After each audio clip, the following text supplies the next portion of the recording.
Dylan, how are you? I'm very well, Andrew. You're okay to have a chat about this wonderful film of yours I've just been watching this morning. Oh, It's absolutely brilliant. I mean, I didn't quite know what to expect. I mean, I knew it was a documentary, but there's very few films you can watch sometimes which actually move you in such a way. And I, without giving too much away about it, I mean, in the hour and a half I watched it, I really grew to love these characters that you have in the film. I know one of them, a lot of them are very personal to you. Will you mind giving me a bit of background information about the film and sort of how it came about for you? Sure. Well, as basically very much as it shows in the film, it was my brother actually texted me and said, "Dad's going to call you. Don't panic," because my dad had never telephoned me. In my life, I always used to call my mum and she'd say, "Oh, Dad says hello," one of those. And so I'd call him every Sunday. So as he was calling, I've kind of, a little bit of an injury from being a documentary filmmaker. I always record, things. So I recorded that conversation, and it was that, I've sold the house and there's a skip outside. Now my father's a person who likes things in a certain routine, and that was a very sort of jarring in that way. And then of course there's the feeling that, he was sort of cleaning up, if you like, before his eventual demise. And so that sort of rushed me to go back, and then seeing him there with all those boxes was very melancholic. And then it was a practice night and I went with him.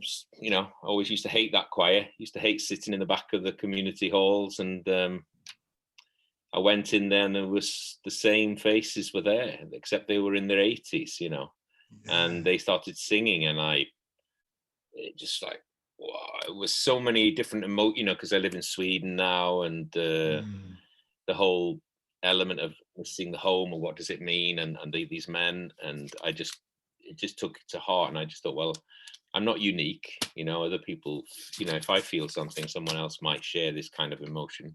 So that's why I started to do it, really. And to be with Dad, that was the main. I mean, you've been away from home for 20 years, I think you say in the documentary. So, when do you get to a point where you actually? You mentioned you documented the phone call when he called you. When do you actually sort of get to a point where you realise this is going to make a documentary, or I want to record what's happening here? It was pretty much at the beginning, really. That first time that I was with them in the practice, I thought, well, I just maybe not thinking it's going to be a feature documentary, not thinking more than I just want to be able to just find a way to be here a little bit.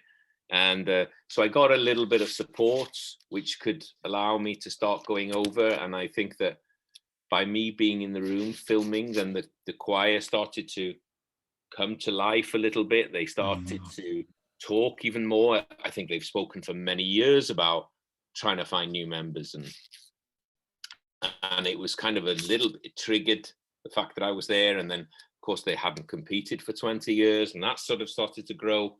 So we kind of like developed together, and I started to get more support. The material was really great. I mean, there comes a point where you just realize, oh, well, I've got to see this through.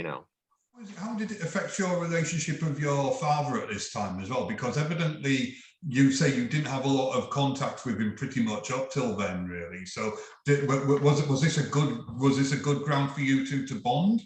Oh, very, very much so. I mean, it's just, I think, I got experience of the choir as a 12, 13-year-old, and now I'm going in there as a middle-aged man, and I'm seeing how these men talk to one another and their relationships, and I'm realizing what he actually got out of it, the crack, the feeling, the sense of fun, the friendships, the support networks that he got out of it as well. Because, when my mother died, he openly confesses that without the choir, he would have really struggled. So, Tuesday night, Sunday, that was his way to have something to look forward to every week. Yeah. And the guys always kind of, you notice even in the practice, they take a break, and then the chairman stands up, and it's like, we're thinking of Dave today. There's that sort of approach to how they just keep an eye on each other. So that, you know, and then of course my dad loves singing, you know, and that's the whole core of it. It's almost like a musical version of Dad's Army. It really is, you know, because you see in all these wonderful characters. I mean, you've got Linva Buckman, you've got Gwynfa Roof, Andy, who was nicknamed Tigger with his infectious enthusiasm, and Merv. I mean, I love Merv. Merv was just such a wonderful, and he was your your school teacher, wasn't he? You said. Yes, he was my in primary school. So when I was 7, 8 years old, and he was the music teacher as well, and there was always a lot of enthusiasm about him. And I kind of realized that, you know, he was the one who was really burning for the choir to live on, and because he always wanted to be the positive one, he didn't really want to share the news that he'd got cancer. And so you know, eventually he shared that with me, and we talked about that, and it kind of made me understand even more why he really wanted the choir to live on, to succeed, that there was a legacy, you know. And he said something to me. He said that, you know, these times they can go, you know. He said, and when I would been talking with him, I remember driving back to my dad's new house, and I'm sitting on the drive, and my dad wasn't there, and I was thinking, God, this is what it's going to be like, you know. I'm going to be here to have to come and clean the house. Yeah. And so I went in and I started to cook, and then suddenly my dad come in, all right, you know, and it was the best dinner, you know, I've ever. This, oh God, I'm enjoying this. I'm enjoying being with you. And it just was that sort of feeling, which I've had all along, to be honest with you. And the response has been very positive in the different festivals we've shown it. I'm glad you liked it. I absolutely loved it, because I mean, as I say, and then as I say, you've got it is Anne, isn't it, who was leading the choir. I mean, she's a wonderful character again in herself, really. You know, I mean, when I use the term character, I mean, these are people that you can actually get affection for. How do you project that when you're creating a documentary? Because it takes something to actually get these people to shine in their limited time they're on the screen, isn't it? Because it's just over an hour, really. Yeah, it is difficult when you've got, I mean, when you sometimes got a lot of characters, how you can do it. And I actually watched Ocean's 11 at one point, and Ocean's 11 is quite good because you've got 12 characters and they've all got different, but what they do is they introduce them at the beginning, you know, and with something, oh, Gwyn, he was the guy, he was the thing, he was the thing. So even though you don't know, you sort of, they're there, they pop up, you've been given a name, you might not remember it, but they've been named. Otherwise, you've just got your main character and just a flat back behind you, you know. So trying to give small details to them, and of course, they got to the point in life where they don't care anymore. No, that's it. So they don't, you know, they don't have any inhibitions. There was no sense of anybody even thinking twice that there was a camera there. Yeah, some people would be sitting down and watching this and thinking, well, this is about a bunch of old blokes edging towards the end of their lives. I mean, but clearly it's not about that at all. It's very much about living life for what you can get out of it now. I mean, and I've not seen so much life pour out of anything as I have seen come out of this film. I mean, is that the sort of message you really want to get across for the film, perhaps? I think in a way they belong to, and they are confused sometimes why younger men, for example, in this case, don't come, because for them this was an extension of their work life. They were working in the point of air pits, or they were working and they would meet up and they would sing, and then they'd have a pint, and they don't understand where the younger men are. And of course, many of their sons, like me, have left the area, but those who are left, they have to travel a long way to work. They come home night, they're looking at their iPads, they don't bother to go out, you know. So in one way, it's about that sort of thing about community and local, and I mean, that's sort of something that I value more and more. You know, you realize how much screen time you have, and you think that you're sort of being very social because you're seeing what's going on in different places. But the actual meeting, you know, and being with people, and, you know, even when the pandemic was going on, they would still have Zoom choir practices, which Anne told me was a nightmare. Yeah. because they're all out of sync. She had to listen to, oh, but it was just them, being able to have a bit of crack and be together, Yeah. How do you think perhaps making this film has redefined your relationship with your roots? Well, I think, I say somewhere in the film, I said, I used to sort of tell everyone I was from the ugliest seaside town in the world. I say that, because it was, I was a bit obviously too cool for this small little area. But I realized that, well, it's my ugliest seaside town in the world. This is actually who I am. I can try to have a shimmer on something else.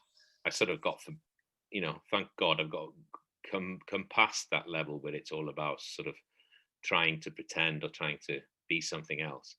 So I felt I felt very relaxed and very happy there, and it's something that, going back to Stockholm, I realized that my heart is very much in Wales, Yeah. How has the film been received so far?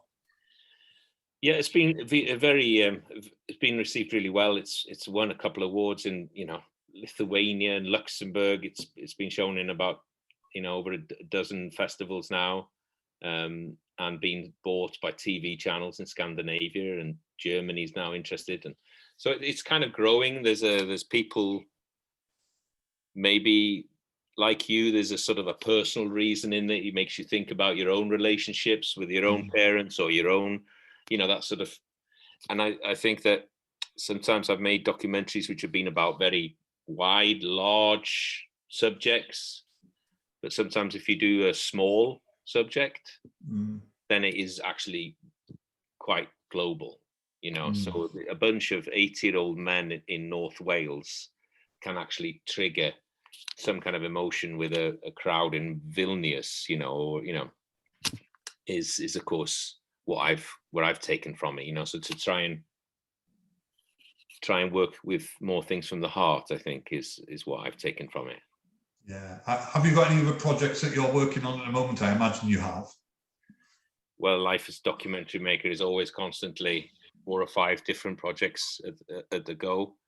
I'm actually started to do some writing actually as a sort of one extension that I might move in to try. But I'm doing a film about Sweden's newest pole vault gold medalist. So there's always different kinds of subjects coming through, but it must be quite exciting to have those contrasts though as well, and maybe something that pulls you back to your roots, even makes you appreciate Sweden a bit more as well, I would imagine. Yeah, absolutely. I mean, documentary filmmaking, you do it because you're really curious into wanting to know the world of someone or something, and so you get into it, and it sort of fills your space at that time. I've just finished a documentary about the Swedish corona. There was a Swedish epidemiologist who, Sweden has done a completely different. We have had no masks, nothing. So we were filming him behind the scenes throughout the whole pandemic. So that was a very different, very hard, very, stubborn kind of reality. So I've sort of been in the edit of doing that at the moment. Yeah. So sort of just trying to reconnect with, oh God, I just want to do a film like, I did a film a few years ago called Men Who Swim. Right. Which is about the story of me, my midlife crisis, and the fact that I was a male synchronized swimmer in Sweden. Right. Okay. With a bunch of other sort of, slightly overweight middle-aged men. I mean, a lot of humor and a lot of melancholy in that, and that was called Men Who Swim. That became the film with Rob Brydon, the Swimming with Men. This is what I got with Men Who Sing this morning when I was watching it. I thought, you've got a basis here, surely, of something. You could take this on to another level, perhaps, really. I mean, maybe even, dare I say, even a musical to a point, I mean, you've got, like Dad's Army meets Pitch Perfect, something like that, But I mean, I think it has that sort of appeal to it. Yeah, I think you're not far off. There are some movements. Yeah. I can't say, but I think it will probably end up going in that direction as well. I really, really hope it does, because a lot of people should see this documentary. It's certainly been one of my highlights to watch this year. Can I thank you ever so much for it? Oh, that's wonderful. I'm really pleased. That's an absolute pleasure. Thank you. Excellent. Take care, Dylan. All right, man. Bye-bye. Bye. Bye.